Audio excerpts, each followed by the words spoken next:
This video is sponsored by Hostinger. I'll talk more about them later. This is Frank and me, and we've decided to build a film and photo studio. Welcome to part 2 of the journey. In part 1 you've seen how the upper floor came together. Now it's finally time to show you the fun but intense building process of the actual studio. We wanted to keep things basic and minimalistic, but we value modularity, so we've decided to invest in a proper blackout curtain system, automatic backdrops, and a grid system to easily mount lights and other tools. This way you can change the look of the studio in seconds, going from full white to full black in a flick of the wrist. Now this place wasn't at all like this, so let's start with the first major undertaking, the divider wall. We started off by ordering all the materials and called my dad for help, as this was something both Frank and I had never done before. We established the grid together with my father, as this needed to be perfect. Then Frank and I did the rest, like putting in the insulation and covering the wall with drywall plates. Thanks to YouTube for showing us once again how all this was done. Yeah. Sorry, brain dead. Very brain dead. Very brain dead. Okay, so yesterday we've done probably one of the worst things ever, which is, I don't know how to say it in English, but like filling up the cracks in between the drywall plates. So that was the worst thing I've ever done in my life.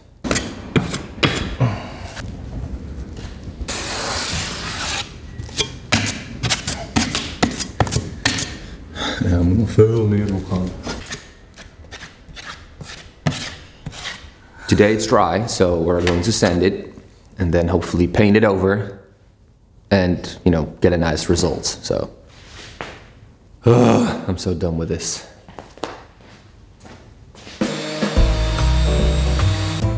Then we moved all the racks and gear in place, made a nice prep table for shoots and organized as much as we could. Because the next morning at 6:30 a.m. the next big delivery would arrive. This time it was for the big L-shaped wall, which would act as the main backdrop for the studio. This was an even bigger project. Let me fast forward this view. As usual, we started with the wooden frame. Once the beams were up, we added the first layer of 12 centimeter thick isolation on the left wall and 7 centimeter thick isolation on the right wall. This had everything to do with the noise we had from our neighbors. Once that was finished, we added the main 7 centimeters of isolation within the wall.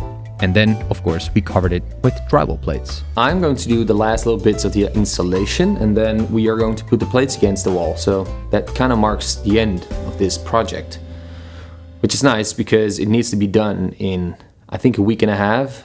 And we still need to find like a plaster guy that does the plastering, because on this wall, which you saw in part 1, we did ourselves and was a pain in the ass. So yeah, and because this one will be in shot most of the time because it's the background, we kind of want it to be really nice, so we're hiring a professional for it. I've got my work clothes on, so let's get our hands dirty, shall we?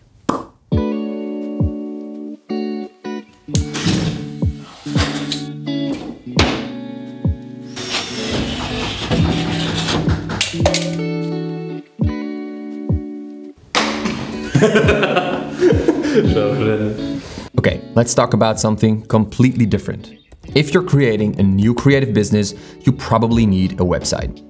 I build ours on WordPress, which need hosting services.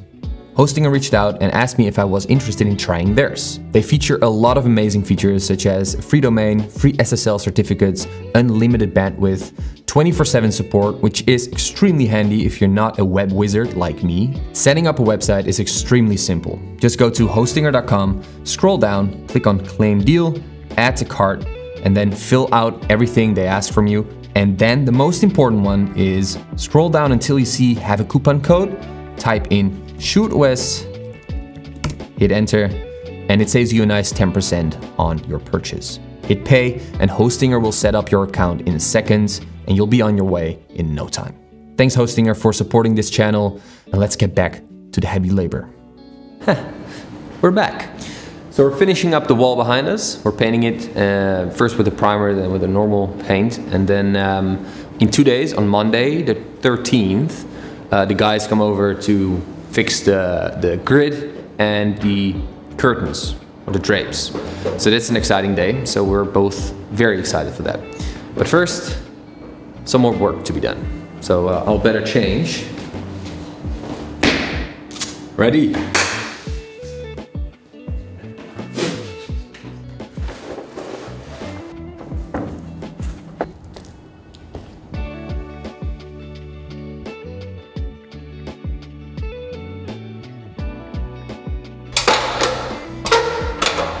We are hanging up the background roll. The backdrop. Backdrop. Oh!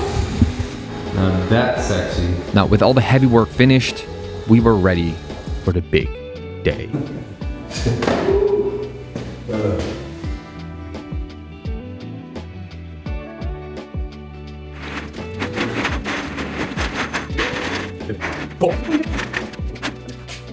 See you later, motherfuckers. As you can see, the curtains are there, so it's a big up to what we had yesterday, pretty much.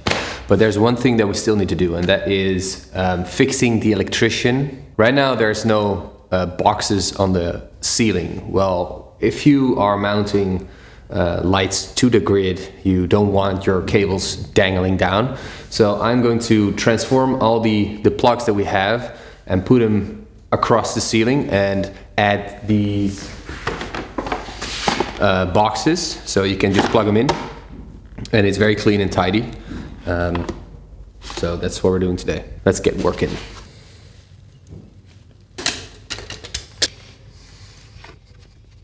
Ah, 3 millimeters crooked.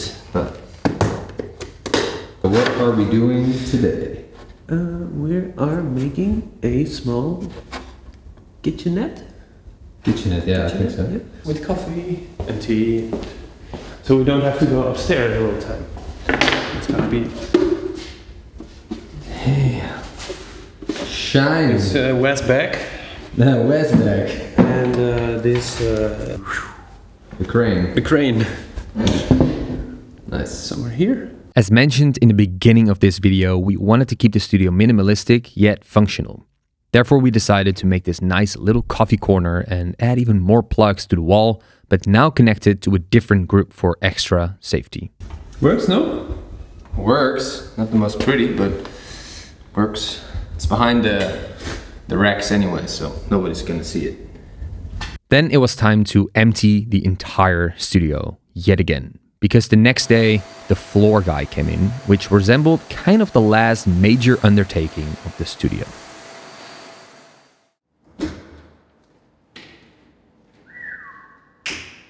Nice.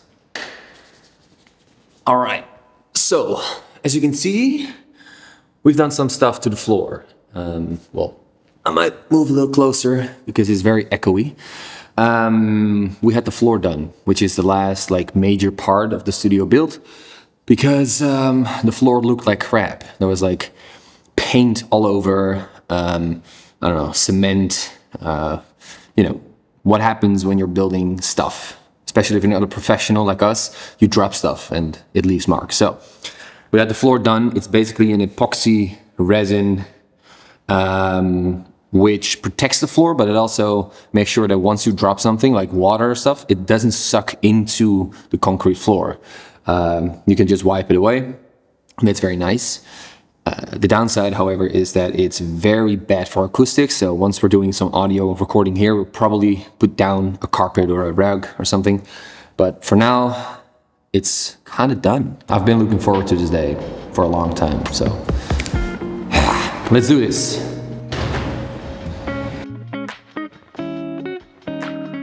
Since part 1, quite a lot has changed upstairs in the office area. Our phone booth came in, a new table was placed, a proper espresso machine was bought, and a lot has been rearranged.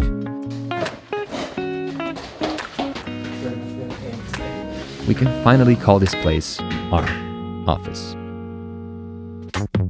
Then when everything was finished, we had a nice opening party. Okay, so we are now finishing up the build, so to say, for the opening we're doing tonight. It's pretty cool, so let me show you. Got Silas link here, all fixtures. That's trippy. Party lights.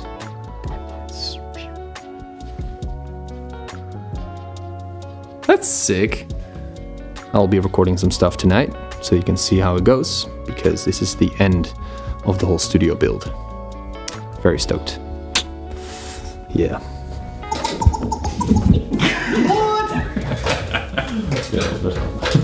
Doen we de gordijnen dicht of open? Ik denk dat mensen daar sowieso... Are we closing the curtains or opening them up? Opening them up!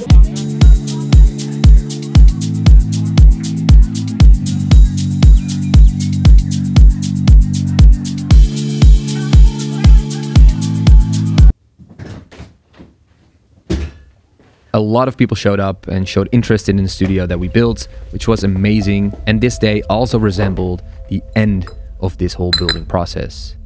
We're super stoked with the space, and we cannot wait what we and other creators will make and create in this studio space. This is always the nice part after a party, the cleaning up part. If you're interested in following the journey and see what other people do here, follow haarlem.studios on Instagram. The link can be found in the description below. And with that being said, thank you so much for watching.